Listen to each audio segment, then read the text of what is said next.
On the Nation Sports Show, we break down the latest news in the world of sports. In the NFL, wide receiver DeAndre Hopkins has found a new home in the Tennessee Titans. Reportedly, he has signed a 2-year contract. Next Tuesday, on July 25th, Oakland Athletics and San Francisco Giants fans will come together to save the fame. Sell the team. It's showtime.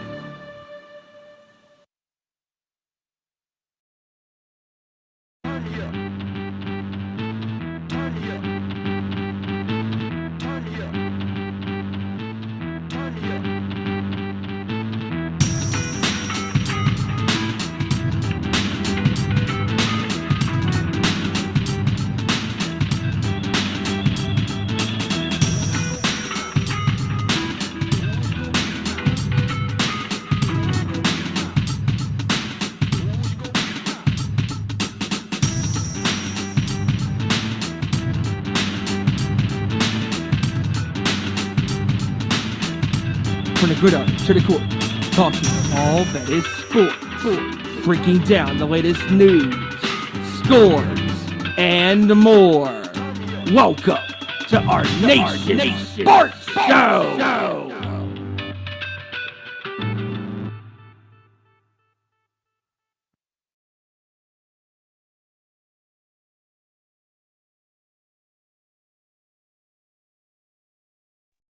All right, here we go.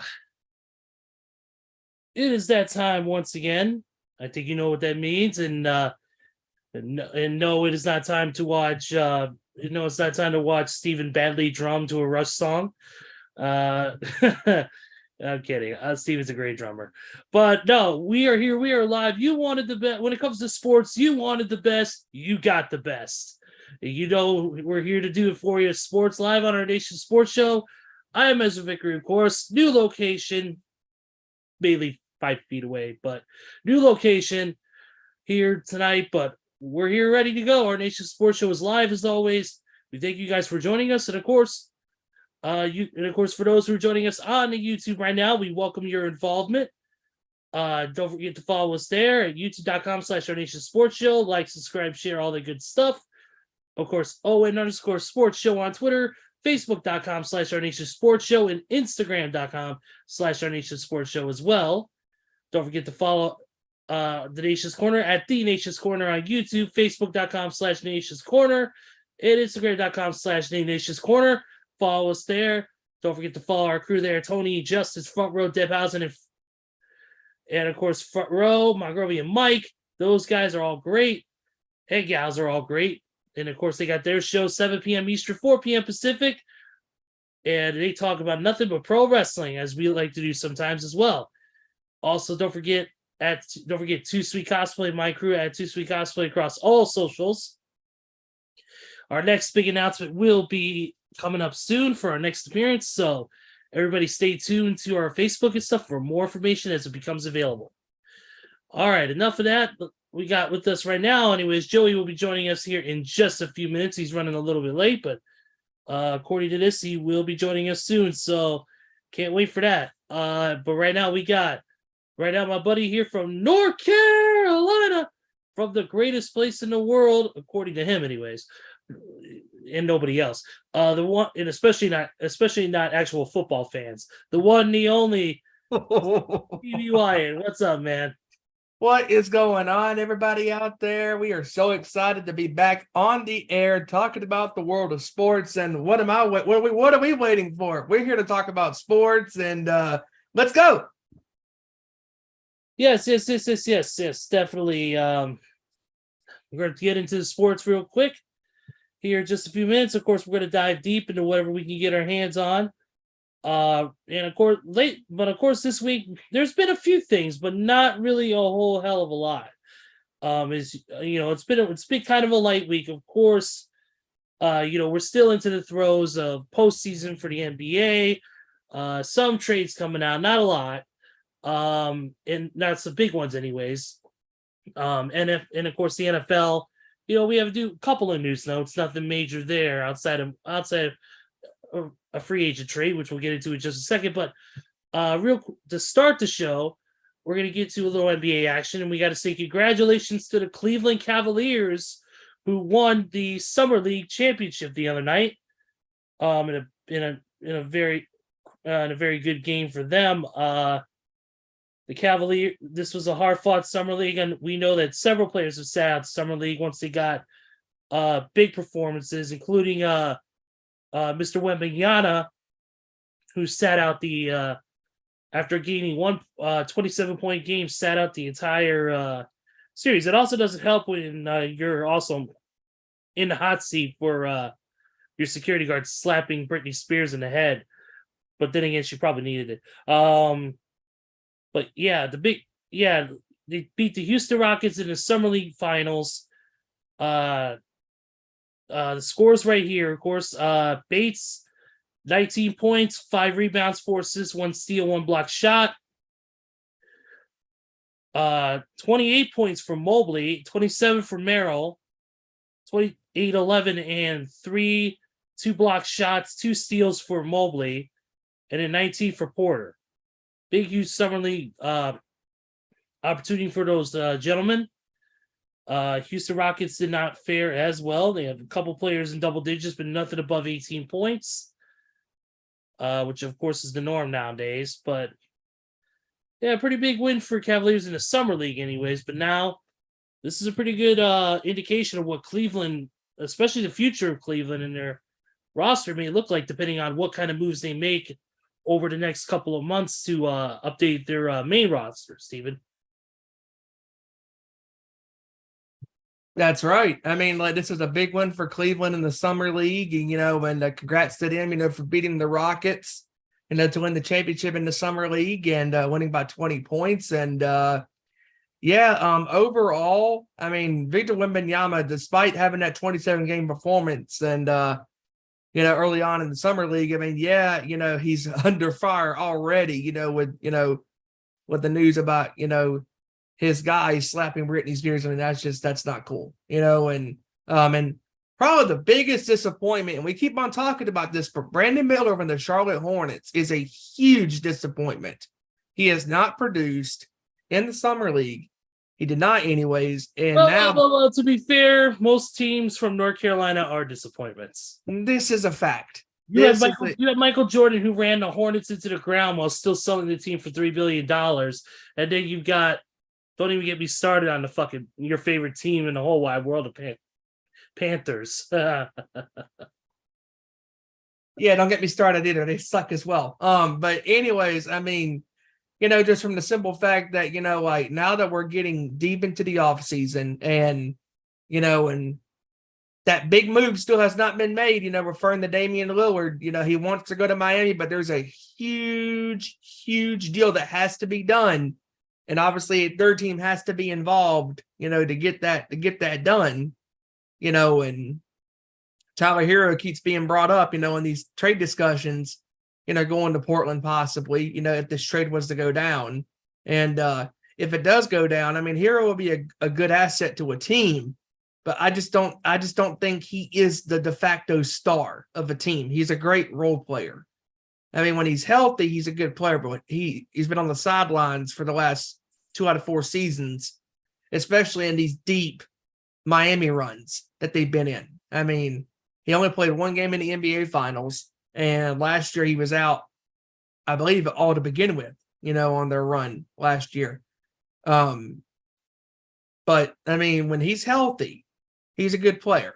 And it's just that, I mean, there's just there's a lot of moves that has to be done, to get this trade done.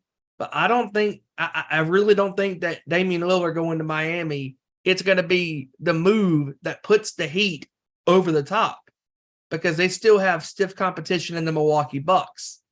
They still got the same core 3-player Antetokounmpo and Middleton and Holiday, are still put there in Milwaukee, and now that you got the Lopez brothers, Brooke and Robin, respectively on this team, I mean, Milwaukee is still a credible team to make a deep postseason run, but we'll have to wait and see what happens, when the season starts in October. and the Boston Celtics are going to look like a completely different team this upcoming fall. I mean, just all the trades and signings that have happened with the respective players like Marcus Smart, and Brogdon, being traded away, to respective teams. And now Chris Porzingis coming over to the Celtics. I mean, just it's crazy how one move or a couple of moves can single-handedly change your team and change your stock, and you going to the conference finals, or even better, the NBA finals.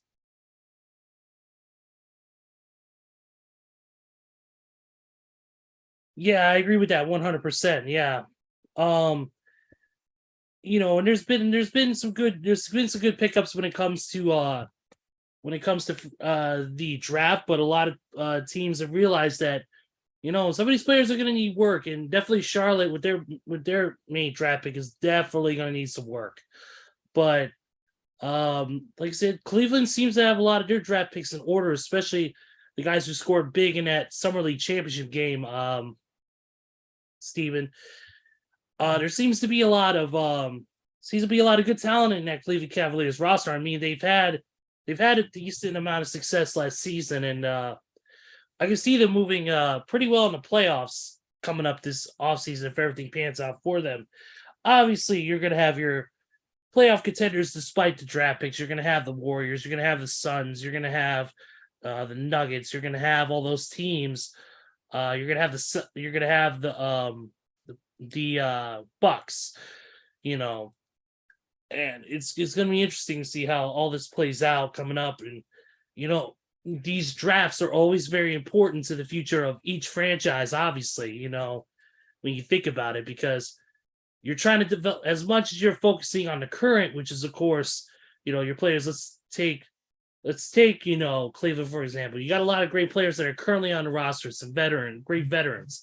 However, you got to focus on the future of the franchise. And of course, that comes from the draft. And obviously, like I said, Cleveland's got a good amount of star power. It seems like, especially great shooters on that, but we'll see how many are kept when the roster deadlines come out. That's true. And the biggest thing for me about the Cavaliers is they got their guy, and Donovan Mitchell. And Mitchell, last year, when he was consistent for Cleveland, he was helping the Cavs, get wins. But as we all know, the game of basketball is a team game, not a eye game. It's a team game. And Donovan is a credible, scorer, himself, and he proved it last season with Cleveland. But they got beat by the Knicks in the playoffs last year, and I just don't think that. I mean, Cleveland does have a pretty good roster, but they're just a couple of moves away, from getting into that deep part of the pool. Because I mean, if they can make a splash in the offseason before the season starts, or even during the upcoming season, Cleveland can be right back in the mix with Milwaukee, with Miami, with Boston, with Philadelphia. And speaking of Philadelphia, oh boy, is there been some rumblings in Philadelphia in the last couple of days. Yeah, definitely. Well, Steven, I haven't. Can you elaborate a little bit on what's been going on in Philly? Sure. I mean, so go ahead. Joel Embiid is just, he knows the window of opportunity of winning a championship in his prime is closing. And there's a lot of rumors floating around that James Harden's exit could be coming. Yeah, it's been rumored that's been rumored for a while, actually. There's rumors that he may even go back to Houston. Or he could go to the Clippers. Wouldn't be to reunite with Russell Westbrook, right? Yes. Yeah, that would be interesting to see Russ and the Beard get back together again. They haven't been on the same roster since they were a part of the Oklahoma City Thunder. Yeah. So I wonder how those two personalities would clash with one another, though, because obviously James Harden's a guy who leads, but Russ is a guy who loves to have the ball. James Harden is not a guy who recklessly throws up threes like Westbrook does. Harden's more of a player that he'll score. Of course, he's going to score, but when given the opportunity, he is a team player, and he'll go out there and help, find routes for his players to in lanes for his players to move into, so that way they can get those, inside jump shots or those off the board baskets. So Harden's a team player. I don't know about Russ. Russ has his numbers and assists a lot of times, but we all know that Russ is a ball hog. We all know that Russ is not exactly what you would call. He's more of a pure scorer than anything. He's not that much of a role player. So I'm interested. I'm interested to see how that would play out. But yes, definitely with Harden possibly leaving, it's going to be interesting. But I mean, that don't mean anything, though, because obviously James Harden, while he's had his moments, he's also been very inconsistent. Very inconsistent. Obviously, that comes with age, because obviously he's been around the league for a long time. You got to think man. You got to think it's been almost 20 years in the league at this point. I believe he's about 15 years in the league. I mean, it's hard to believe that he's been around, that long. But Harden, I mean, he's up and down. And I mean, let's be honest. Let's call a spade a spade. This was Philadelphia's best opportunity last year to get to the NBA Finals, and they absolutely blew their shot at getting to the conference finals. I mean, you had the Celtics dead to rights in Game 6. You're up by double digits in that game, and Harden was not aggressive. Embiid was being deferred to by Harden, and Embiid, he's talented, but Joel is he's not, to me, he's not a true number one. A true number one is a man who can put his team on his back at any given point of the game and take over, like a Nikola Jokic. When the Joker is called upon, or when he senses that he needs to take over, that's what Nikola does. The Joker is a two-time MVP. He just won the championship last month with Denver against Miami in 5 games, and his resume is already set. Joel Embiid's legacy is not even set because he hasn't even been to the NBA Finals, nor the conference finals. I mean, and James Harden has only been to 1 NBA Finals, and that was with the OKC Thunder in 2012. And many thought, myself included, that the Oklahoma City Thunder was going to get back to the NBA Finals with Kevin Durant, with Russell Westbrook, with James Harden. That big three tandem was so dominant. They were so young. They got to the conference finals in 2011 against the Mavericks. They lost in 5. It was a competitive 5-game series. And the next year, they go to the NBA Finals for the first time in their franchise history. But who would have thought that fast forward 11 years later, that Harden and Westbrook would not even sniff the NBA Finals yet again? But Durant has been there 3 times at their OKC stint and has won 2 titles. Yeah. And Harden he's desperate. He's a desperate man. He senses that his window of opportunity is getting, shorter and shorter. And I know Joel Embiid thinks that too, because, I mean, Embiid is a big man, talented as hell, but he can't stay healthy. And I'm not trying to criticize him because he's an athlete. I'm not an athlete. But I know that a star player, like a LeBron, like the late great Kobe Bryant, like Tim Duncan, these guys knew at times that the game, they had to become bigger than the game. They had to overtake the game, and they would do that. But Embiid or Harden do not have that next level mentality to take over a game. I mean, they have it in spurts, but they're not consistent. I mean, and it just goes to show you that whatever this quote unquote process is by Philadelphia, it's a bunch of bullshit, because their owner keeps coming out saying, oh, trust the process, trust the process. What? Of elimination? That you are once again in the playoffs, you choke under pressure, you succumb to the pressure, and you don't know how to react to pressure. And I sense that Embiid and Harden, they know that they need to make a move, especially Harden. I mean, for goodness sakes, has been bouncing around from team after team in the last 4 or 5 seasons, from time to time. I mean, he couldn't win the championship with Houston. He couldn't win a championship in Brooklyn with Kevin Durant and Kyrie Irving. And he can't win a championship, obviously, in Philadelphia because he doesn't know how to take over a game consistently. I mean, in that conference semifinal series against the Celtics, at times he looked lost out there. Like, what are you doing? Like in game 1, he was aggressive.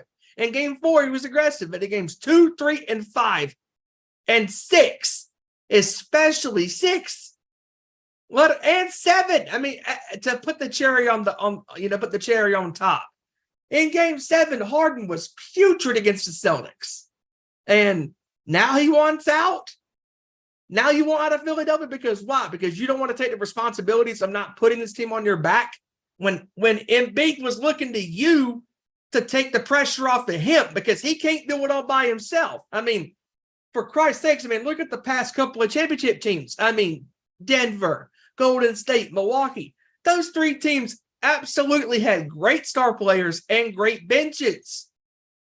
And it is a travesty to what Philadelphia has become. They are this generation's Los Angeles Clippers. They can't get the job done. And I honestly sense there is going to be a huge offseason move from Philadelphia in this offseason. We haven't seen it yet, but boy, oh boy, I sense it's coming. I think Harden is going to be out the door. And honestly, I think what's going to happen is you're going to have a couple of the core players from this Philadelphia team. I'm going to call it right now.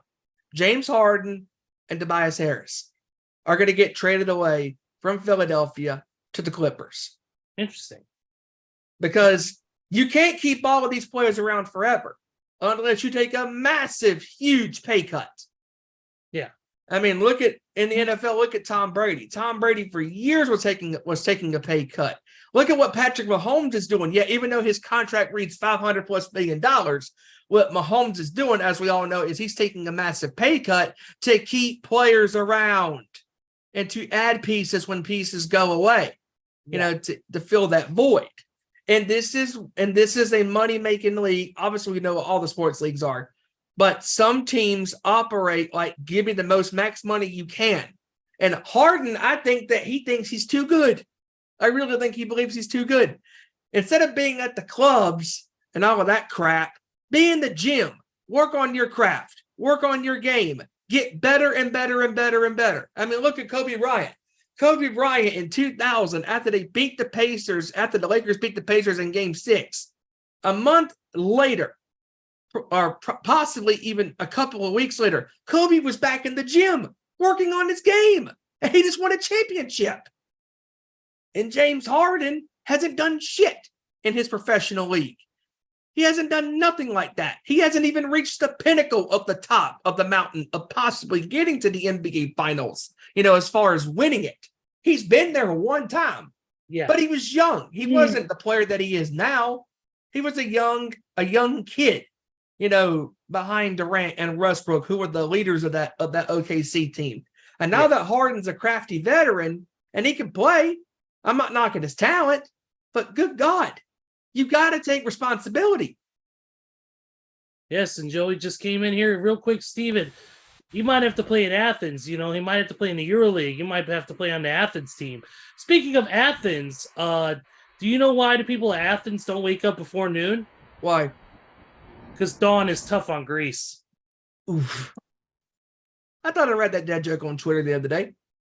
Yeah, because I'm the one who posted it. But ladies and gentlemen, Joey Thornton is in. I can't really say the building because we're not in the damn building, but Joey Thornton is in the room, everybody, and he has finally made it. What's up, Joey? Welcome to the show. What is up, everybody? Sorry that I was a little bit late getting on tonight, and I may have to cut off here a little bit early. Also, but just wanted to we come were just on talking here. about. Don't feel bad. There isn't that much sports news anyway, so we'll probably cut off early anyways. So we were just talking about the possible rumors, Joey, that James Harden could be out of Philadelphia, and what Joel Embiid was saying, this week. What are your thoughts on that? Well, sometimes NBA teams can work whenever they have one or two huge egos on the same side of the ball, but other times it doesn't really work out that way. And that's what I think that we have seen once again with James Harden and Joel Embiid. Well, James Harden wanting out of Philly based on Joel Embiid's comments. Do I think it's a smart move that James Harden would want out of Philadelphia based on what Joel Embiid said? Yeah, I think so. But at the same time, if James Harden does leave, then Joel Embiid is pretty much going to be the only superstar left in a Philly uniform because, I mean, yeah, Philly, they have some good role players. They do. I'll give them that. They do have good role players such as Tyrese Maxey and, gosh, I cannot think of that sharpshooter three-pointer's name. But they Tobias have Harris. good role players. There you go. Thank you.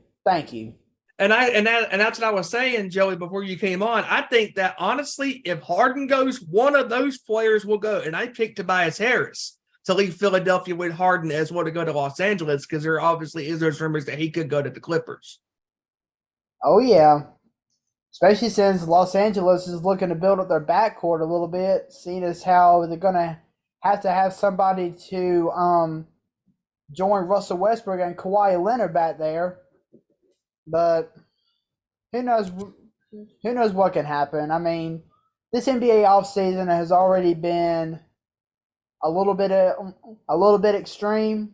So, and we're still months away from another NBA regular season starting up. So, all I can say is grab your popcorn, grab your butter, grab some candy, grab some drinks, grab whatever you want to grab because this offseason of free agency is just getting started. Yeah, but absolutely. Absolutely, man. And we actually I'm going to go through a couple of some free agent signings that happened just over the past couple days. One of them being Darius Bazley, free agent. He has agreed to a 1-year deal with the Brooklyn Nets. He averaged 9.1 rebounds and 5.3 or 9.1 points, 5.3 rebounds in his 4 NBA seasons. He was drafted number 23 overall by the Thunder in 2019 and started 118 games. So that helps out for Brooklyn there a little bit. The Washington Wizards are actually hiring Brian Keefe as their assistant coach. He spent the last 2 seasons on the Nets staff, and he also interviewed for the head coaching job in Detroit as well. So, and of course, we got to talk about this, and that is, of course, the biggest trade of the week. More than likely, Bol. What a name. Bol is going to the Phoenix Suns in exchange for Cameron Payne. And several second rounders. So the Suns gaining another guy, but losing Cam Payne, who has been around for a good while on the Suns team. And but they're also, I will say real quick before you move on. Yeah. Back when Chris Paul was being traded from Phoenix to Golden State, or Phoenix to Washington to Golden State, everybody was saying that Cameron Payne was probably going to be the next big guard to step up to team up with Devin Booker. But now with this trade that is just taking place, I mean, that pretty much flushes that down the drain. Yeah, pretty much so. Let's see what else. Real quick. The Washington Wizards are hiring Dave Vanderpool as their assistant coach. He's made stops with Brooklyn, Minnesota, and Portland, so he's been around the block a little bit. Nerlens Noel has agreed to a 1-year, $3.1 million deal with the Sacramento Kings. Interesting. Another big man to add to their lineup. Yep, absolutely. Free agent Jerome Robinson has agreed to a training camp deal with the Warriors. So he's a part of that, and that pretty much covers that. Outside of any other slight NBA news, that pretty much covers everything. I think we talked about also the Cleveland Cavaliers winning the Summer League championship as well, Joey. I mean, yeah. It don't mean much of anything, but it's a good barometer of how those free agents look. As for we're not free agents, but those how those young talents look. You know what I mean? Right. Yeah. Especially I can't think of his first name, but the guy from Cleveland, Mobley, who was, I believe, the second round draft pick from last year's draft, really stepped up. I'm here in the Summer League.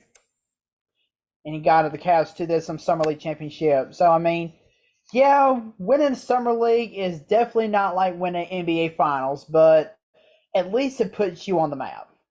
Yeah. Yep. Oh, there is actually one more piece of news. I forgot about that. And that is actually they announced the presenters for the Naismith Basketball Hall of Fame inductees for this year. Ooh, here we go. Yes, sir. For this year's Hall of Fame inductees, presenters, Dwayne Wade will be the award will be presented by Allen Iverson. Whoa. Yep. Very nice. Yep, to present the award for the Spurs legend Tony Parker will be his two teammates from the Big Three, Manu Ginobili and Tim Duncan. Yes. Nice. Tim Duncan will actually speak. Breaking news. As Cena said in his ESPYs monologue, Tim Duncan, when he retired, he did it the most stupendous drama-like way he did it. He did it right in the middle of the night of the off-season. What a drama queen, right? David Hickson will be presented. His award will be presented by John Calipari and Jim Calhoun. A couple of college basketball icons. Yep. John Calipari will also present the award to the family of Jimmy V. Oh, that's nice. The Jim Valvano. Yep. That's part one. Let's see, part two here, because they put it up in two different parts. For the presenters for the 1976 Women's Olympic Basketball team include Ann Myers and Nancy Lieberman. For Gene Keady, the presenters will be none other than Jerry Colangelo and Tom Izzo. For Dirk Nowitzki, who presenting the award to him will be none other than Jason Kidd and Steve Nash. Nice. For Becky Hammond, who will be going into the Naismith Basketball Hall of Fame, to present the award to her will be Teresa Witherspoon and Cheryl Swoops. Nice. Oh, Cheryl Swoops. You want to talk about early icons? Whenever the WNBA first started, you got to look at Cheryl Swoops, because whenever she played for the Houston Comets, oh gosh, she was tearing it up. Yes. Speaking of college, real quick, I got to say also congratulations to Camille Clark for best college women's college performance at the ESPYs. Wanted to throw that out there real quick. The presenters for Gary Blair, Teresa Witherspoon and Van Chancellor. Nice. For Gene Bess, it'll be Ray Williams, John Calipari, and Chris Bosh. Ooh, Chris Bosh. Hey, the world's greatest flopper. Other than LeBron, of course. Yep. For Greg Popovich, it will be presenting the award. It will be Tony Parker, Tim Duncan, Manu Ginobili, and the other half of the Twin Towers, David Robinson. Oh, yes, boy. Yes, Yes, boy. And this one gives me chills right here. Pau Gasol, his award will be presented to him by Tony Kukoc Ooh. and the man himself, the Dream, Kareem Abdul-Jabbar. Oh, Wow. Tony Kukoc, that's a name you haven't heard in a long Oh, time. man. Yeah, that's a name you I haven't know heard that of name in a very long well. time. Bulls, baby. Yeah, I'm about to say a fellow Chicago Bull icon right there. Yeah, Yep. Former NBA champ, baby. I love it. that's great. I That love is it. fantastic.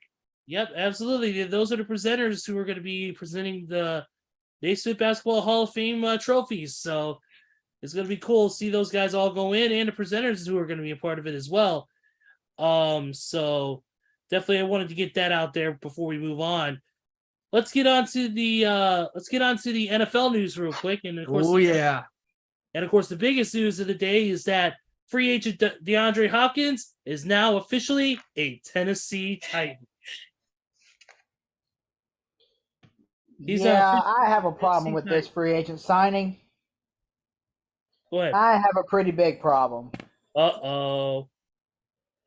Yeah, so I'm not going to pull his level, but I'm going to pull something close to a Kevin Roy rant on this one. So here's my problem with this. Yeah. Whenever DeAndre Hopkins was first released by Arizona, he immediately started making headlines saying how he wanted to go to a team that would be a strong contender in the playoffs, a team that has a decent quarterback that would actually get him the ball, and a team that has, I would say, pretty much an all-powered offense.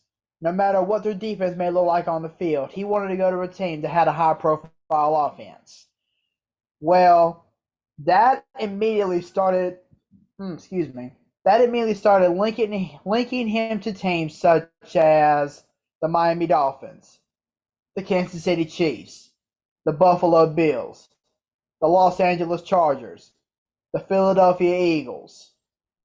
I mean, these were top teams that, even though they are already stacked on the offensive side of the ball, adding DeAndre Hopkins would have been even more, or I guess I'm trying to say, would make the offense look even more unstoppable, make the offense look even more powerful.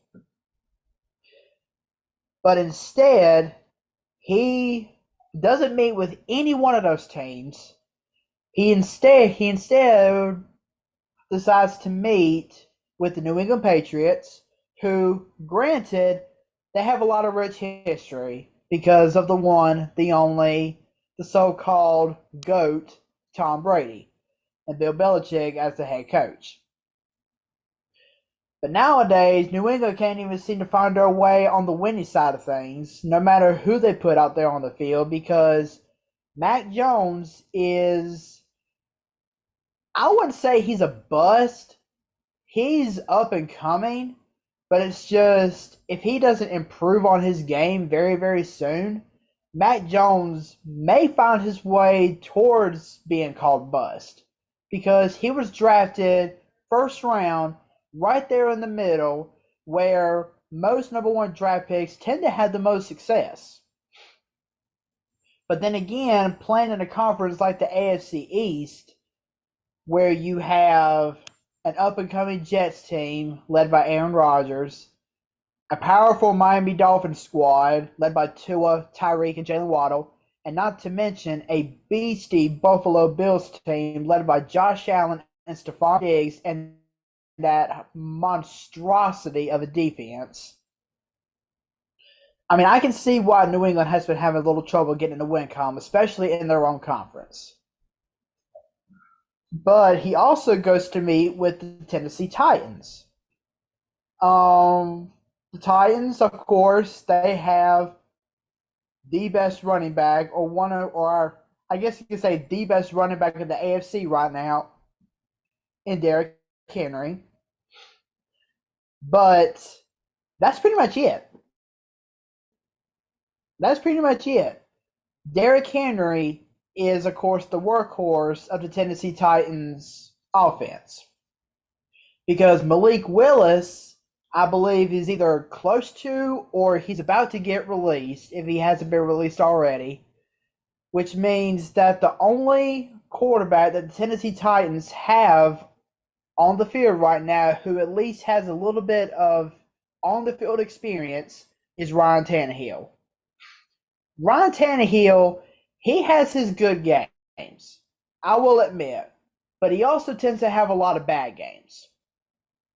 So with that being said, I was really questioning what DeAndre Hopkins' mindset was, because he could have easily gone to a team like the Chiefs or the Bills or the Eagles, teams that are already so explosive on offense with above average or franchise quarterbacks who could actually get him the ball.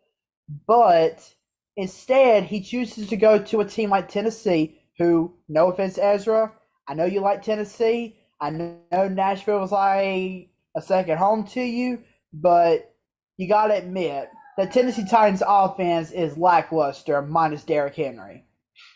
But Ryan Tannehill is not a decent quarterback. That offensive line has several holes in it that need to be filled. And, I mean, there's not much more I can say. I mean, DeAndre Hopkins is definitely an all-pro, and let him play a few more years or so, and he's definitely going to be a first-ballot Hall of Famer whenever the time comes for him to be inducted into the Hall of Fame. But it's just, I'm really questioning this move. I'm really questioning what his mindset was when he agreed to this deal with Tennessee. And yes, I know they have a Bill Belichick protege as the head coach in Mike Vrabel, but he's been more of a defensive guy anyways. So it just makes me wonder what DeAndre Hopkins was thinking when he agreed to this deal with Tennessee. I think look, I will always be a Chicago Bears fan, 100% all the way through. If my Bears were to face the Titans tomorrow, I would be flying that blue and orange all the way. No, 100%. Look, Derrick Henry, as much as I agree with you 100% on the fact that without Derrick Henry, the Titans don't have an offense that much. Ryan Tannehill, while he does have his good moments, is very inconsistent. We've seen that in the past, especially with his time in Miami.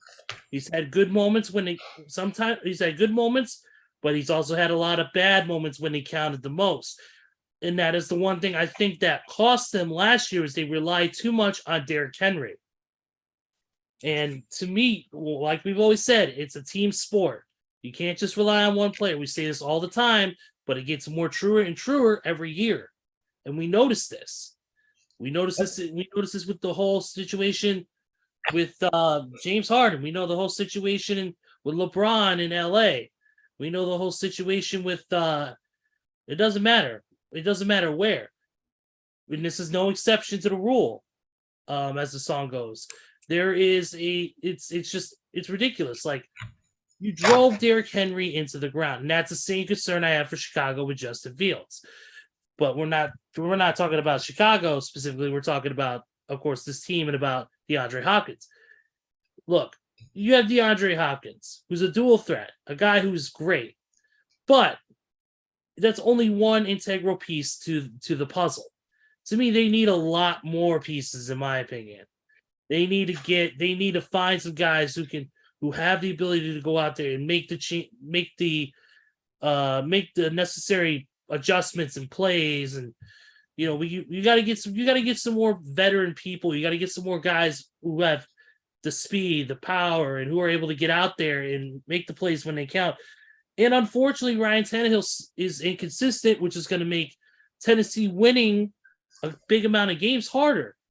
And if they're just relying on Derrick Henry's power and his running game, which they did last season, which ended up having him injured, not saying that's his fault or the team's fault, but still, you relied on him a lot last year. And when he got hurt, it's like everybody's got a plan until they get punched in the mouth.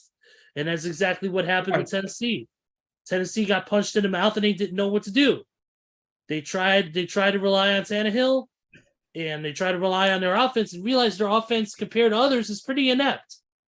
Especially a couple of years ago, in the playoff game against Cincinnati. I mean, their defense absolutely carried them almost to the promised land of getting the victory and moving on to round number 2.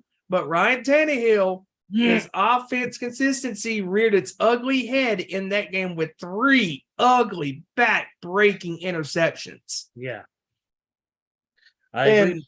Tennessee went on this 7-game losing streak last year. They were up in the AFC South Division, and Jacksonville clipped them, and Tennessee they were getting destroyed and they were getting exposed because with Derrick Henry being the vocal point of the offense, Derrick Henry was the only reliable guy that Tennessee could trust. And yes, DeAndre Hopkins adds to that trusting factor, but you need a quarterback to throw the ball.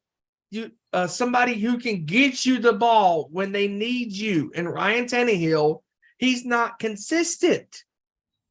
And I don't know, like you were saying, Joey, I don't know what in the hell is going through DeAndre's head, because Hopkins can go to any other Super Bowl contending team and take less money and still get a contract with Buffalo, with the Bengals, with Kansas City. I mean, we've seen the moves that Kansas City has made over the years with this Mahomes contract. They're signing players to less money to keep these great players. And look at what the Chiefs have done in the last 4 years. They won 2 Super Bowls. And I mean, is that what you want? That's what you play for in the National Football League or in any sport, is to win a championship. You not only to make money, but you want to win a championship. You want to add that to your resume, your legacy. Nobody can take a championship ring from you. That is forever.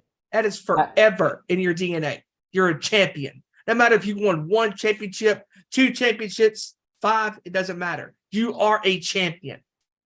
Absolutely. And I do want to point out real quick, that is a really, really great point you made there, Stephen, because I happened to see this on social media the other day as I was, of course, looking to Facebook and everything. But there was a quote on there that somebody put on there about Travis Kelce saying, "I don't really care about making money. I just want to win." And honestly, that is the best kind of mindset that any athlete, that any professional athlete in the world out there can ever have. Because money doesn't buy everything. Money does not buy happiness. As a matter of fact, who can forget that world famous saying that money is the root of all evil? I mean, we've heard it. We've heard it said so many times. And Travis Kelce, he is no doubt the best tight end right now in the NFL. And for him to come out and make a statement like that, how he doesn't care about the money, he just cares about winning. I mean, bravo to you, sir. Bravo to you. Look at Tom Brady. Tom Brady won 7 Super Bowls in his professional career. Everybody kept wondering, why do you keep coming back? Why? Because you have that driven mentality that you want more. You want more. And that's what Brady was craving, is the want, the need for more rings to because that right there just put him over the top as the greatest winner in sports. Because if I need a game with the money on the line and the game on the line, I'm going to Tom Brady. Because Tom Brady, whether you like him or not, you have to respect his mentality of the game, the way he approached the game of football. He had that do or die mentality, that follow my lead, brothers. I'm going to put you on my back and we're going to do this. And that's the mark of a great champion and the mark of a great player that wants the more win mentality, because Brady could care less about the money. All he wanted to do was win championships. Exactly. And think back to all the players that Tom Brady was able to bring up. Players that if they didn't play with somebody like Tom Brady, they would be very close or almost nobodies. I mean, you're looking at names such as Deion Branch, Wes Welker, Rob Gronkowski, whenever he was alive, Aaron Hernandez. I mean, yep. You're looking at all even Danny Amendola. Yeah, there you go. Danny Amendola, Chris another Hogan. fine example. Another fine example. Chris Hogan. Yep, all these great players who Tom Brady was able to bring up when he was on the New England Patriots and make them into almost top tier level superstars. Julian Edelman, thank you. There is another fine name right there. Absolutely. I mean, all of the players that he took a 2006 Patriot team that had no marquee wide receivers on that team, and they were one play away possibly from getting to another Super Bowl. That is how great Tom Brady is and will always will be. And Sorry, Randy. Sorry, Randy, exactly. Yeah, but sorry, Randy. That is the mark of a true champion and a true athlete is if you want more, you crave that. You crave that need for success, even though you really don't need it. But trust me, a sports athlete knows what he wants and what she wants. And it'll tell you what they want, what they really, really want. Oh,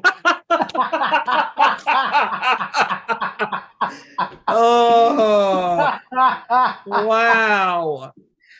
Wow. Spice Girls reference on a sports show. Absolutely fantastic. But, I mean, when you look at all of the players, that have done this, I mean, and now fast forward to the athletes now, I mean, look at Josh Allen, look at Joe Burrow, Herbert, like these three quarterbacks, they want success because they see Mahomes, the guy who has been in the championship game and who has been in 3 Super Bowls, has already won 2 championships. And if you are a star quarterback and you've been that close on the doorstep of a championship, you're going to do whatever you can to get back to that spot, especially a guy like Joe Burrow, who is this close to a championship with Cincinnati a couple years ago against the Rams. And I mean, the Bengals can get there. The Bills can get there if they can get over the hump and they can be more consistent. And that's the problem. And when you look at like a guy like DeAndre Hopkins, who, going back to what Joe was talking about, I don't understand why DeAndre did what he did. Why do you sign with a team that isn't guaranteed to make it even to the postseason? I mean, this is not a good move. I'm sorry. This is not a good move at all. Honestly, the Titans will be lucky if they even smell second place in their very own division. Yes. They will be lucky. Yeah. Because we all know here, and of course we're going to be covering all this whenever we start our NFL conference previews over come August. But I think we pretty much all can agree, and even Kevin can probably go ahead and agree, that Jacksonville is running away with this division this year. Yep. Hands down. Mm-hmm. I agree. Other big news to come out is, and I just read this on the NFL.com, a big blow to the Tennessee Titans, or not Tennessee Titans, to the New York Giants today. That linebacker Gerard Davis is out for the season with a knee injury. Ooh, a day after the Saquon Barkley fiasco with the long-term deal that didn't go down. Wow. And I know we're going to get to that, especially with the running back situation. Oh, yeah. Well, yeah. Yes. We're going to get into that right now, actually. Let me pull it up here from Mr. Adam Schefter. I would plug him like Chris Samsa, like they do with New Japan, like they do with the stat guy Chris Samsa, who does the stats for New Japan Pro Wrestling at sportofprowrestling.com, the Chris Samsa on Twitter. Yes, I did just do that. As far as that goes, yeah, there's been a lot of situations. The 3 main ones that did not get their franchise tags placed include Saquon Barkley, as mentioned, Josh Jacobs, and Tony Pollard from the Dallas Cowboys. Which, honestly, that right there is another rant that I'm about to give. I wouldn't say similar to the one I have for DeAndre Hopkins. So check this out. Over the past several years, we have seen running backs just completely take off. Completely take off. I mean, if you ask me, yeah, we do. Yes, we definitely still have some high-profile quarterbacks out there, such as your Mahomes, your Joe Burrow, your Josh Allen, your Jalen Hurts, your Justin Herbert. Yeah, you still got those elite-level quarterbacks that are still making names for themselves out there. But you also got to look at the running back situation. Yes, running backs may not tend to play very long when it comes to your quarterbacks, your wide receivers, your defensive guys, your O linemen. But this running back level class has been near phenomenal over the past several years. Names such as Dalvin Cook, Christian McCaffrey, Saquon Barkley, Tony Pollard, Josh Jacobs, Austin Eckler. I mean, all these high-profile running backs that are making names for themselves out there. But yet, you ain't three of the best running backs out there in the NFL right now to franchise tags and not long-term deals? Hello? What? Something is wrong with this picture. As a matter of fact, let me take a look at each running back's perspective. Starting with Tony Pollard. Yes, as a Washington fan, I cannot stand to hear, say, or even talk about Dallas. But it needs to be brought up. When Dallas drafted Ezekiel Elliott, they were so quick into making him the best running back that was in a Dallas Cowboys uniform since the almighty Emmitt Smith. They were so quick to tab him as the next Emmitt Smith to play as running back for the Dallas Cowboys. But that theory went down the hill pretty darn fast because Ezekiel Elliott, even though Dallas had a stout offensive line, Ezekiel Elliott could not get anything going at all. I mean, over the past number of years, we were lucky to see him run for 30, 40, 50, 60 yards on carries such as 12, 15, 18, 20, heck, even 25, even 30 carries.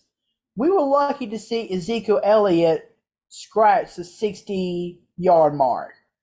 Whereas when Tony Pollard was running the ball, we were seeing him carry the ball for 15, 20, 25 times, and we would see him run for yards such as 90, 100, 120, heck, even 140 into the 150s. I mean, Tony Pollard was absolutely tearing it up. So Dallas and Jerry Jones were like, you know what? I'm seeing a whole lot of potential in Tony Pollard. We need to keep this guy around. And Zeke, he's just not cutting anymore. So we need to cut loose with Zeke and really focus on Tony Pollard. But you decide to focus on him by franchise tagging him and not giving him the money that he deserves? I mean, something's wrong with that picture. I mean, Tony Pollard, yes, he's probably going to tear it up once again in Dallas, but seeing as how Dallas is not willing to pay him the money that he deserves, he could very well be taking his talents elsewhere come next football season. Same thing goes for Josh Jacobs. I mean, he is definitely one of the best running backs in the AFC West, along with Austin Eckler. Josh Jacobs, he literally won the Raiders a handful of games last year because of his superior running ability, especially that very long run he had in overtime when the Raiders were playing Seattle. I can't remember what week that was in the regular season, but it was kind of towards the end, I believe it was, if I'm not mistaken. Yeah, I want to say it was around like week 13, week 14, something like that. Something like that, yeah. So, real quick, what's up, Randy? What up, Randy? But yeah, going back to Josh Jacobs, he is no doubt the best running back of the AFC West. Austin Eckler is a very close second. Very close. But once again, Oakland or Vegas does not want to give him the money that Josh Jacobs or that he deserves, even though they're in a city filled with nothing but casinos and entertainment that has money pretty much falling from the sky. Once again, there's a big problem there. They decide to use their money, to use that cap space to bolster other parts of their offense and defensive side of the ball, but leave Josh Jacobs out in the dark with a silly little franchise tag? No.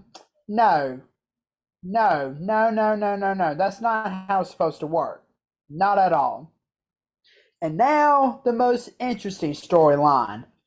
The story that's taking place up in the Big Apple with the New York Giants and Saquon Barkley.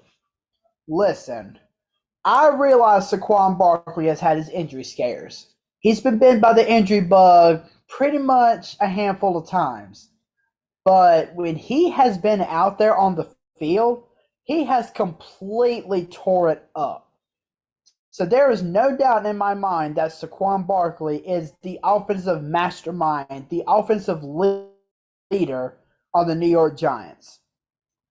But yet, you decide to give the big money contract to a guy that has been inconsistent, a guy that has won you only one playoff game since he was named a starter after being drafted number 6 overall in the 2015 draft, and not to mention a guy who, whenever he takes off running, trips over his own freaking shoelaces. That's the kind of guy you give your big money contract to? No, sir.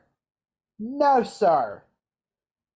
Everybody who is a fan of the New York Giants, and even people who are not fans of the New York Giants, can all agree that Saquon Barkley is the leader of that Giants offense. As long as he stays healthy, which he was able to stay healthy all of last season. He's the one that guided the Giants to the promised land. He's the one that guided them to the playoffs where they were able to upset the Minnesota Vikings. But it surely wasn't because of no Danny freaking Mr. Dimes, dropping dimes, Jones, whatever you want to call him. It wasn't because of him that the Giants won this playoff game. It was because of Saquon Barkley leading that Giants offense like he always does. But yet you decide to franchise tag your offensive leader and give the big money contract to a quarterback? Now, if the quarterback was Eli Manning or Tom Brady or Peyton Manning, that's a different story. That is a much different story. But instead, you give it to Daniel Jones, who has been mostly inconsistent, trips over his own shoelaces, and has only guided you or has been the quarterback behind the one playoff win the Giants have had ever since he was named the starter. Something is very wrong with that picture. So that just lets you know that these NFL teams, yes, it is good to focus on the quarterbacks. I understand that because like I mentioned earlier, you got a bunch of high-profile quarterbacks out there. But it doesn't change the fact that you also need to look on the entire offensive side of things and really take a look as to who has been lighting it up on the field whenever somebody tends to struggle, quarterbacks, for example. You need to look at the running backs. You need to look at the wide receivers, the tight ends, the offensive line, anybody. When somebody is struggling, then it is up to the rest of the team to pick up the slack. And Daniel Jones I'm sorry, but unless he drastically improves in this upcoming season, which will be starting in about a month and a half, it's not gonna. It's just not gonna look well. It's just not gonna look good because Saquon Barkley is once again going to run circles around this entire New York Giants offense, and once again, unless something tends to happen here in the next offseason, Saquon Barkley might also decide to take his talents elsewhere to a team that actually respects the running game, to a team that would actually guide him to the promised land. But that's just my 2 cents. And Joey, I will step in and I will add to this as well. I mean, that was a great monologue on the state of the running back situation in the National Football League. I mean, like you said, Saquon Barkley, when he is healthy, he is the best weapon for the Giants. Josh Jacobs, when Derek Carr last year for the Las Vegas Raiders was up and down throwing ugly interceptions when the passing game wasn't there. When the blocking on the passing game wasn't there, what was there? Josh Jacobs, the man who single-handedly gave the Raiders life this past season. And they had a chance to even sniff the postseason because of Josh Jacobs. Josh Jacobs knows what he's worth. Saquon Barkley knows what he's worth. And I'm not a Dallas fan, but I respect greatness when I see greatness. And Tony Pollard is the best running back in the Dallas Cowboys since Emmitt Smith. And when you look at these 3 guys, and then you put in a guy like Austin Eckler for the Los Angeles Chargers, those 4 running backs right there are the best at what they do. They know what they're doing when they're healthy. And when they're called upon, they make something out of nothing. And we have gone from a league for the past 30 some odd years, and even in the last 25 years, that we went from a game that relied on every asset of the game: the quarterback, the running back, the receivers, the tight end, the O-line, the D-line, the back 4, the linebackers. Everybody was accounted for. And now all these owners look at now is the passing game. And some of them look at the defensive side of the ball, but predominantly the running game in the past 13 seasons. And let me rattle off some stats for you that just blew my mind that I was reading this afternoon.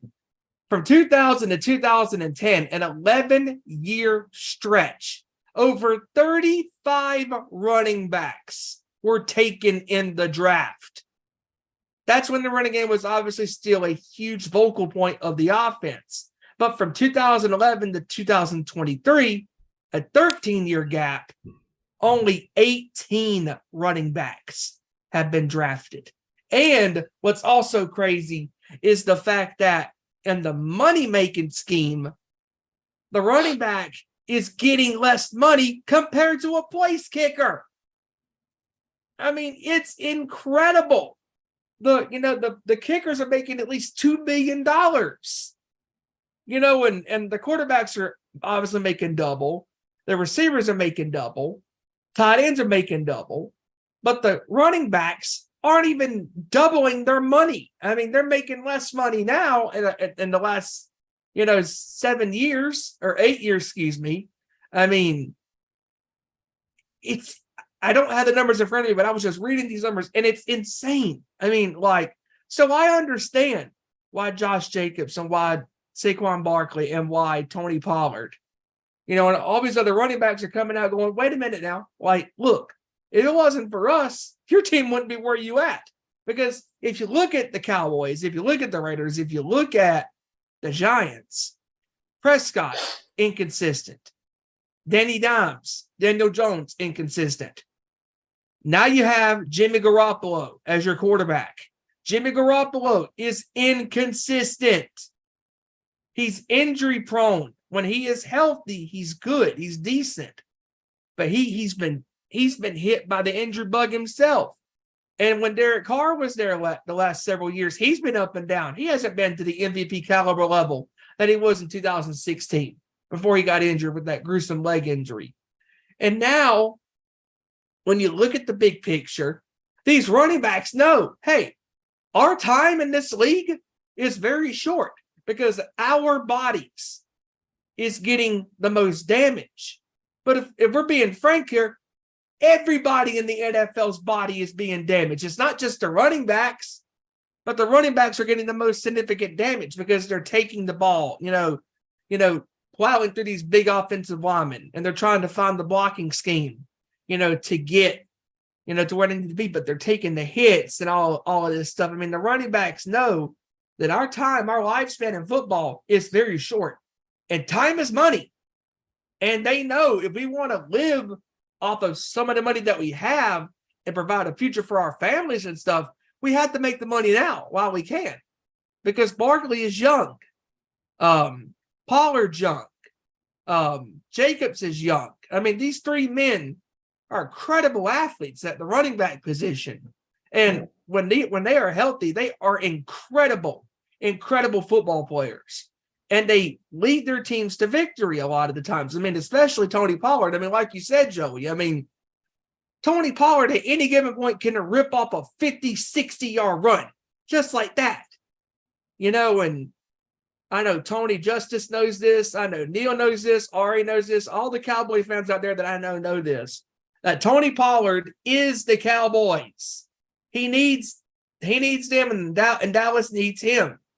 Tony Pollard is the answer to the Cowboys' running back problems. Ezekiel Elliott got a 6-year deal for $90 million and did not do absolutely nothing with that contract. Le'Veon Bell for the Jets got $52 million. Didn't do nothing.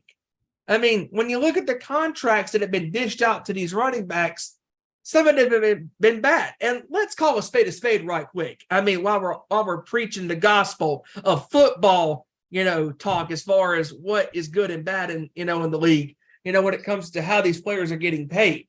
I mean, when you think about it, quarterbacks continue to get paid, no matter how good or how shitty they are. The running backs are not. The receivers, no matter how good, how bad they are, they're still getting paid. Tight ends, same thing. Defensive linemen, same thing. Cornerbacks, safeties, linebackers, same thing. Running backs are getting mistreated. And it's time that this needs to stop, because I agree with Saquon Barkley. I agree with Tony Pollard. I agree with Josh Jacobs. I agree with Austin Eckler that the running back position needs to be treated like it used to be in the 80s, the 90s, the 70s, the 60s, the 50s, hell, even the 2000s, up until the 2010s.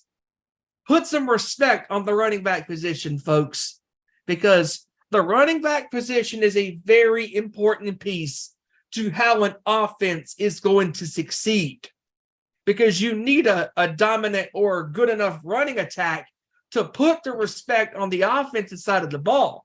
Because if you're just a predominant passing team, they're gonna be like, all right, we're gonna just back off because your running back can't get the job done.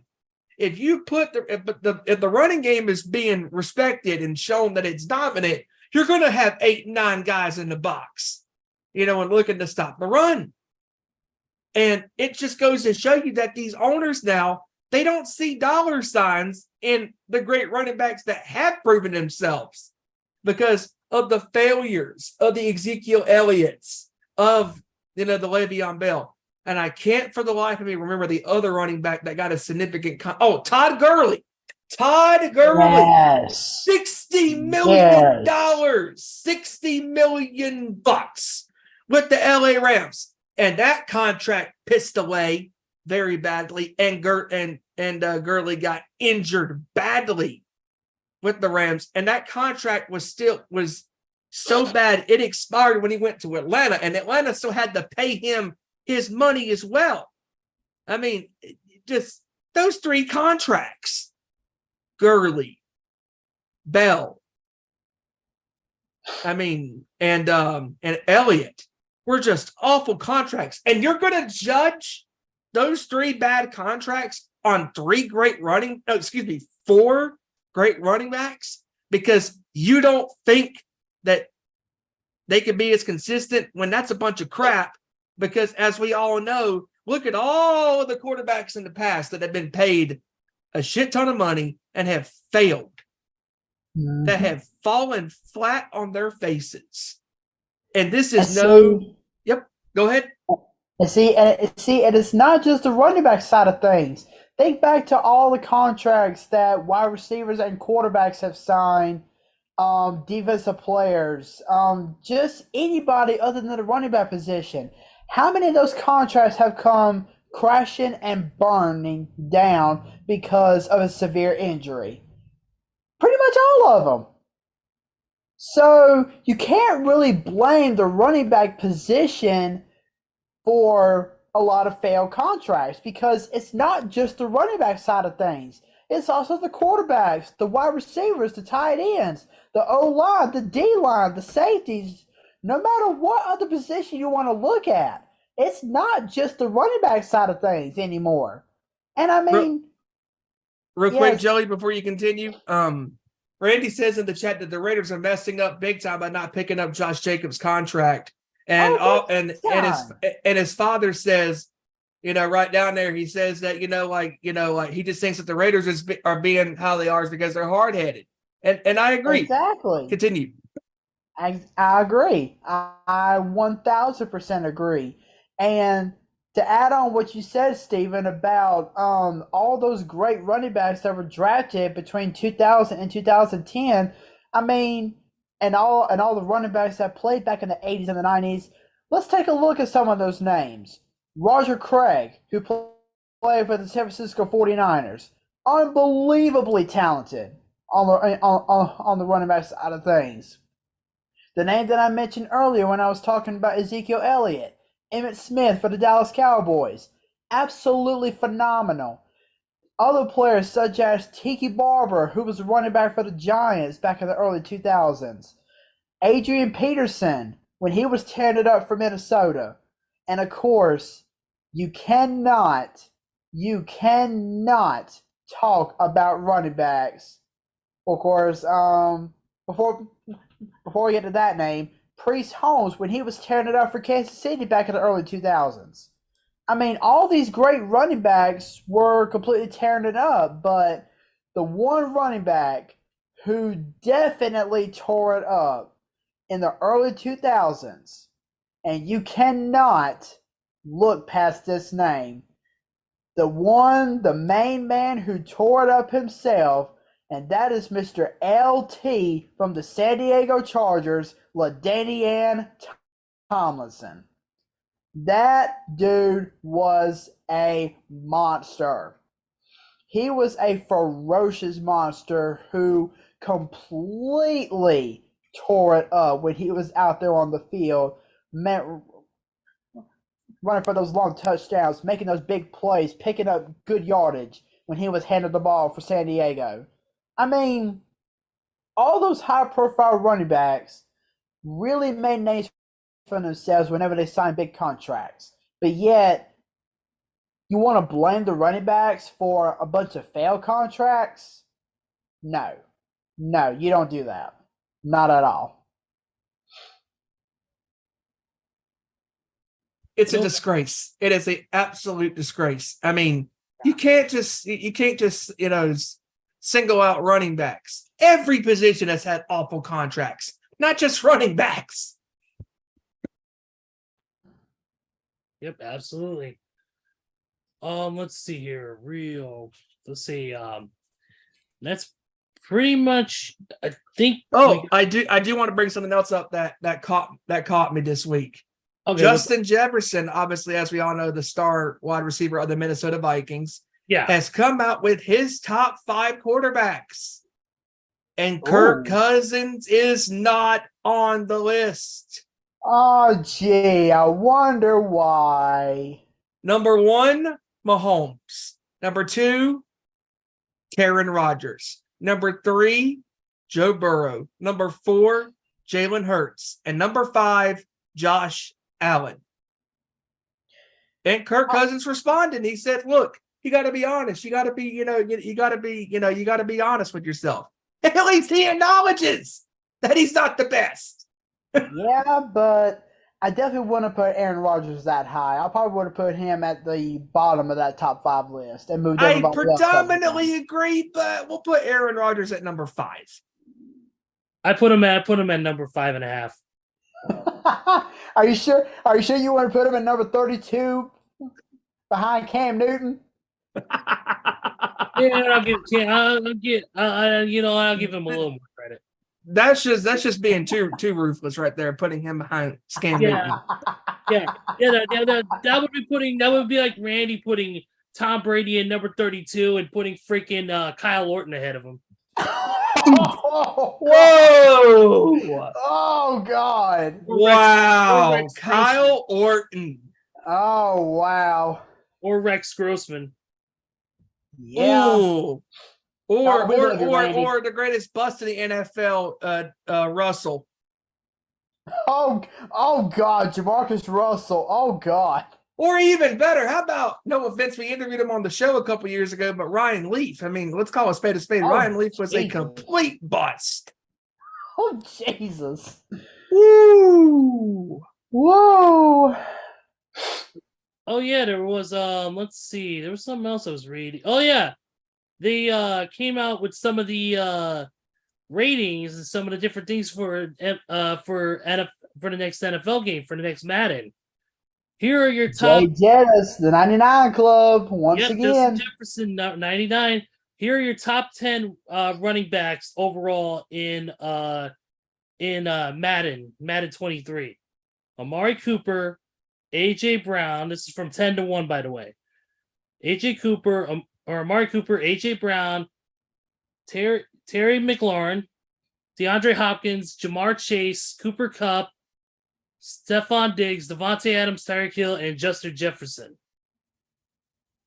Not surprised. Not surprised. Those are your top receivers. Those are your top rated wide receivers in the game. Terry, number 8. Yes, sir. Oh, here's another big headline, real quick. Joe Mixon has renegotiated and restructured his deal, so that way he could stay in Cincinnati. So, So it looks like Joe Mixon's going to stick around a little while longer. See, that's how you get it done, NFL teams. Get it right, because the Bengals just did. That's a good running back right there. Yep. Oh my gosh. Oh, here's the other big news. Phillip Rivers, his wife is pregnant with baby number 10. Hi-oh! Hey-oh! It says, according to this page, it says he can outfield an entire offense with him at quarterback.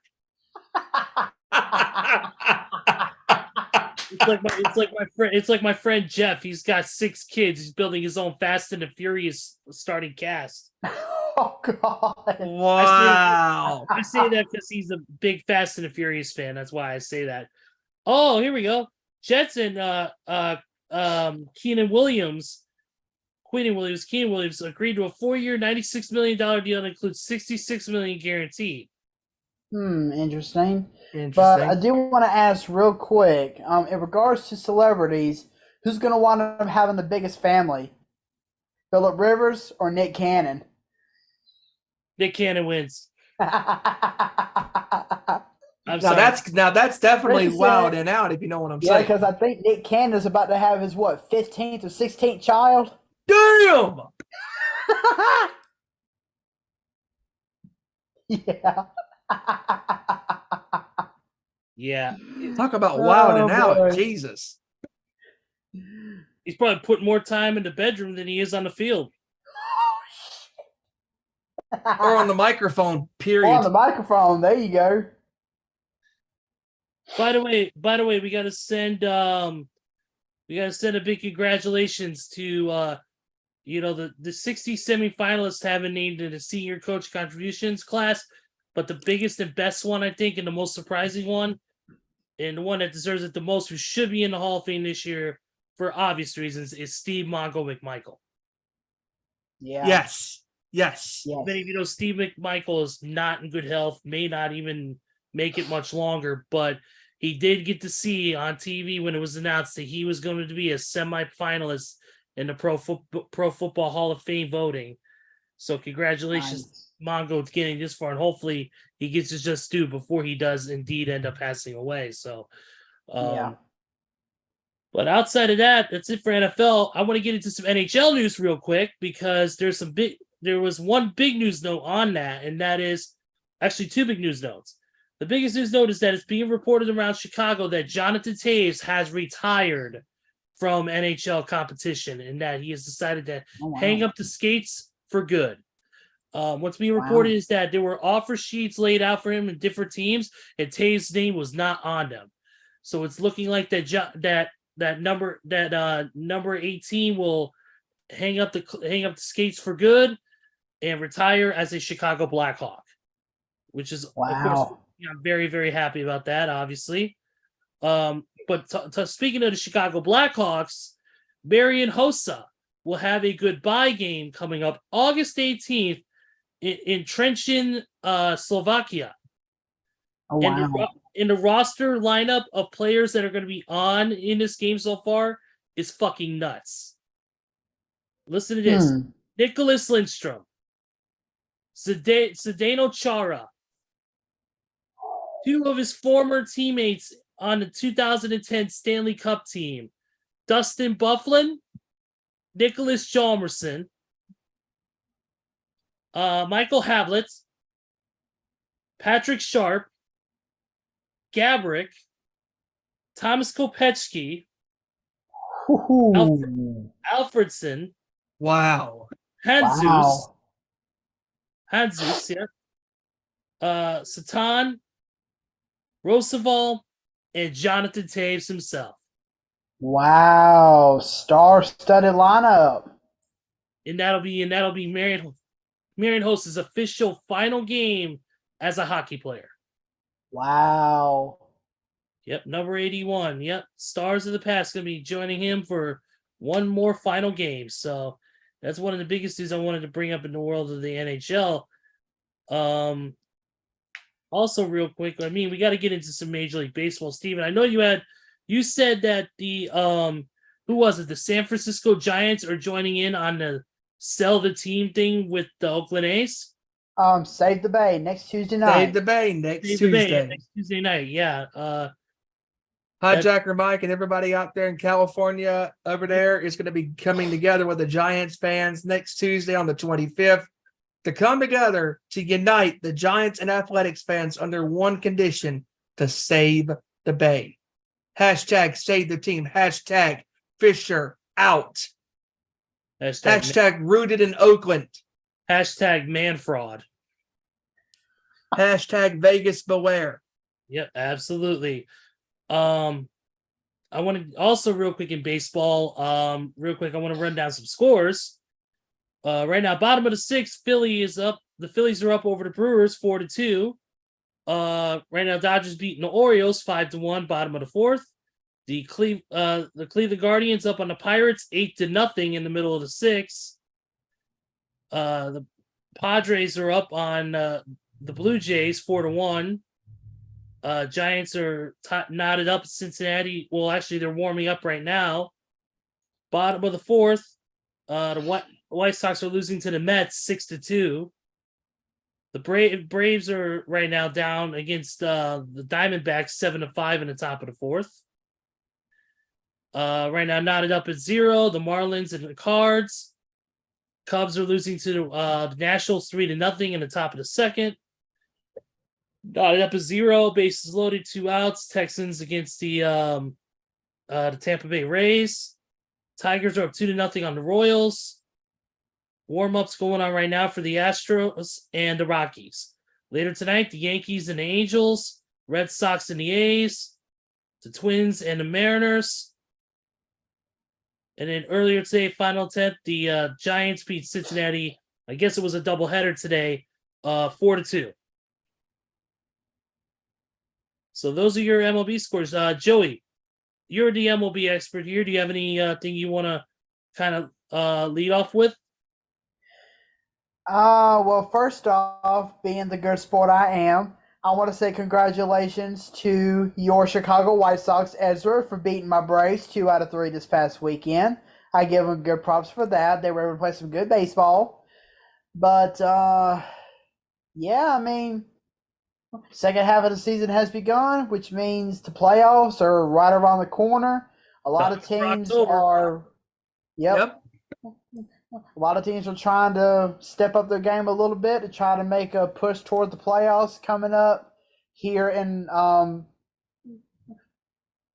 latter part of September, reaching early October. So, I mean, yeah, that's pretty much all I can say. But I do want to say, seeing as how this went off after we went off the air last week, congratulations to the National League for winning the All-Star game last week by a score of 3-2. Their first All-Star win since 2012. Way to go, National League. Yep. And I do want to point out one interesting fact about the All-Star game that we saw this past Tuesday night that we did not see in 12 years. I think it was back in 2011 when we last saw this. I can't remember who it was, but somebody got thrown out while trying to steal second. And Yes, they did. And Yep. the man who made the throw to the second baseman, none other than Atlanta Braves catcher Sean Murphy. Nice. Very nice. Let's see here. So, real quick, since we're on baseball, I do want to talk about this because this is absolutely hilarious. So, Urinating Tree did a video the other day on Meet the Mets 2023 edition, and it was absolutely fantastic. It was hilarious. And yep, especially that part where he said that the Mets had to spend another $300 million just to get to 500 on the season. I was like, that's cold, ice cold. And then the line when he said, "It's another disappointing season for the Mets. We're not the Nets, but we're not the Nets." I'm like, oof, that's even worse. To go from it being but we're not the Knicks. Mike, if you're watching this, I'm really sorry, buddy. I'm sorry, but I can't help it. Yeah, I'm sorry, but that was just the roll call. You had a Cespedes. Just going down the line of all the players. And then when it got to Gary Sanchez, get the fuck out of here. I lost it. I absolutely lost it. That was incredible. I mean, Tree always finds a way to make videos like that hilarious. I mean, just the way he carries himself on camera. He has a personality, and just the way he launches into his alter ego. Did you miss me? And then you hear the sound effect of the guy going, "No!" And I'm like, this is great. Like, it just goes to show you that how does the Mets last year go from being a 100+ win team? Now they're not even going to possibly even snip the postseason. That's how bad they are.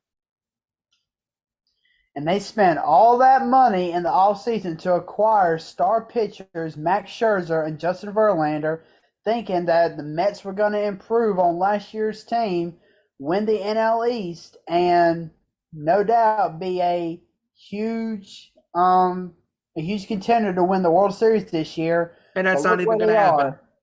Look where they are, 10.5 games out of first place, not even smelling 500 right now. And Nope. Scherzer and Verlander are getting absolutely tore up.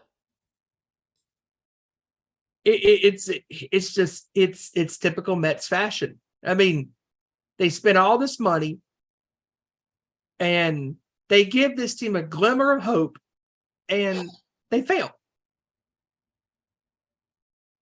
Yep. Yep. They are, I hate to say it, they are essentially the baseball version of the Dallas Cowboys. Yep. Ouch. Believe it. Sorry, Cowboys Elder. fans. Sorry, Elder. Sorry, Mets fans. Sorry, Cowboys fans. But the facts are the facts. Hold on, time out. You're apologizing to certain Cowboys fans? Not. maybe to Neil and Tony, but everybody else, fuck off. That's my opinion, but then again. But As It's far so as good. as far as anything else goes, I really don't have anything else. The world of MMA, it's kind of light. The only thing I could say is Alexander Volkanovski, who's a champion right now. He had to have arm surgery. He's expected to miss at least 6 weeks, or he's going to go through 6 weeks of rehab. So hopefully by September, mid-September, early October, Volkanovski will be back inside the octagon. But And obviously in college sports this past weekend, there were some scandals that came down. oh yeah, Northwestern. yep. I mean, college athletics always seems to stick their nose into illegal bullshit, and when Northwestern add them to the list. I mean, this is not good. Not good. I mean, there's not really much we can say, though, other than the fact that Northwestern and its athletic department and just the school in general have really screwed up. Yep. And you could take off those wins that they had Yep. from 19 and 20. Take off those wins.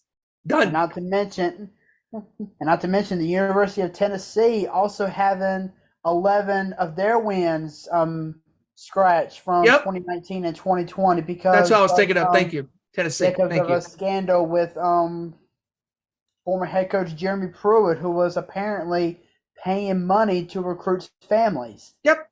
During the recruitment process. Yep. That is a huge no-no. Huge no. Huge no-no in college sports. Shout out to Lance Meadow. I was listening to his show on Saturday, and he was talking about this, and I was like, "Are you kidding me? Like, this is crazy. Like, just no. Like, what are you doing? Like, that's a huge no in sports. I don't care if it's family or not. You don't do that. And Illegally Jeremy recruiting Pruitt, people is not good. Yes, Jeremy Pruitt's record in just a matter of days went from 27-19 to 5-19. Oh, have the mighty have fallen. Yeah. Yep. Absolutely. I do actually want to highlight real quick UFC 291 coming up here in a couple weeks. On the 29th, actually, from the Delta Center in Salt Lake City, Utah. Main event is going to be for the vacant BMF championship, the one that Jorge Masvidal held for the longest time before he retired. Oh, nice. Justin the Diamond Poirier Nice. will take on Justin Gaethje in that. Oh, that should be good. That's gonna be good. Jan Blachowicz will take on Alex Pereira in a light heavyweight bout. Tony El Kukui Ferguson will take on Bobby the King Green. Michael Chiesa will take on Kevin Holland. Stephen Wonderboy Thompson will face Michael Pereira. Rodrigo de Lima will take on Derek the Beast Lewis in a heavyweight bout. And there's a couple other fights scheduled as well for the preliminaries. Like I said, that's July 29th. Of course, that'll be on ESPN Plus and on pay-per-view. Check your local listings to find out how you can order the show and watch it, because it should be a great night of fights. But that's pretty much all I have. Anybody else got anything before we roll out of here today? I think I'm good. I think I'm good. All right, let's wrap it up as we usually do. Let's final thoughts, Joey. What do you got? Once again, another great show with you guys. Hate that I had to come on a little bit late, but I was able to make it on here. I do want to announce that next week I will not be on the show. I have a prior commitment I need to take care of, so this is my last time on before I head to GalaxyCon in about a week and a half. Looking forward to it. Looking forward to seeing what all there is to offer out there. Looking forward to having an amazing time with family. I'm just looking forward to the time in general, and I'm also looking forward to spending my birthday down there at GalaxyCon a week from Sunday. So, and I'm also going to have a great weekend coming up because my dad will be making his way up here to spend a few days with me and my two sisters. I'm looking forward to hanging out with him and everything like that. I just got a lot of stuff going on with my dad coming up, GalaxyCon, and my birthday. So I'm going to be living life for the next few days or the next few weeks, and I'm looking forward to it.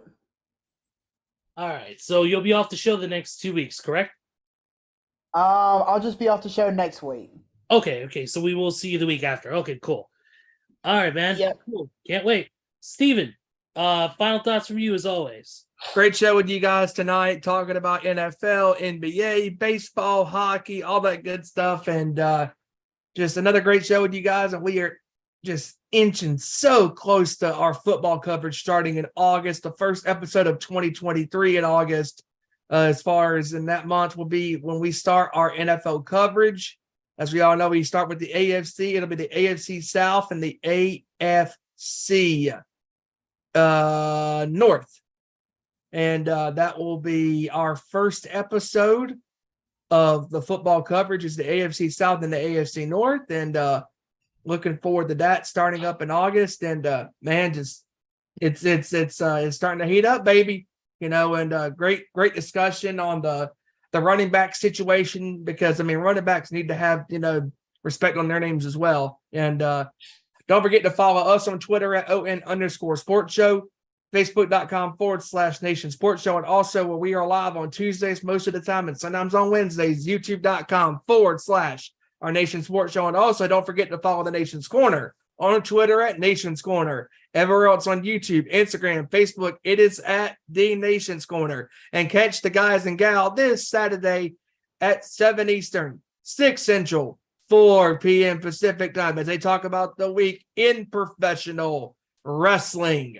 And we are getting so close to SummerSlam in a couple weeks, going to Detroit, Michigan on August the 5th. And AEW had Collision last week with that epic hour-long match between FTR defending their tag team championships against Bullet Club Gold. And not to mention, real quick, the amazing match that determined the winner of the Owen Hart men's tournament between Ricky Starks and CM Punk. That's right. And don't forget to check out the Nation's Corner, like I said, on Saturday as they recap the week in wrestling. I mean, WWE was in Atlanta last night. Cody Rhodes with that epic, incredible segment opening up Raw in Atlanta, challenging Brock Lesnar. Brock Lesnar ultimately comes out and absolutely beats the living hell out of Cody in front of his mother and his sister. And and right there in front of everybody accepts Cody's challenge, and they will be facing each other at SummerSlam. And again, check out the Nation's Corner this Saturday on YouTube at 7 Eastern, 6 Central, 4 p.m. Pacific time. But with that being said, Ezra, wrap us up, my friend. All right, here we go. Thank you guys so much for you two for jumping on with me as always. Great show. Great time with everybody here. Great. Thank you, William and Randy, for jumping in the chat, and everybody else for watching this live or on demand. Real quick, wanted to give a shout out to Mission Pro Wrestling. They have a big show coming up. Once again, we're going to plug it, and that is Boiling Point, August 12th, featuring the debut of Izzy Moreno as she faces off against Jasmine Allure. Also, Genocide will defend the Mission Pro Wrestling World title as well, so keep an eye on that. Keep an eye on Mission Pro Wrestling on all their social media. Hashtag MPW Boiling Point is where you can do to talk about the show coming up. That is, of course, in San Antonio at the Salvation Army. Go to missionprowrestling.com to get your tickets if you're in the area, or go to titlematchnetwork.com and pay only a few dollars, $10, and you can watch every Mission Pro show, past, present, future, live as it occurs. So definitely Absolutely. check. And Ezra, real quick, I did want to mention this. Randy, if you're still watching, I saw your post on Facebook earlier, just a little bit ago, about your uncle passing away. My prayers and my condolences go out to you, brother.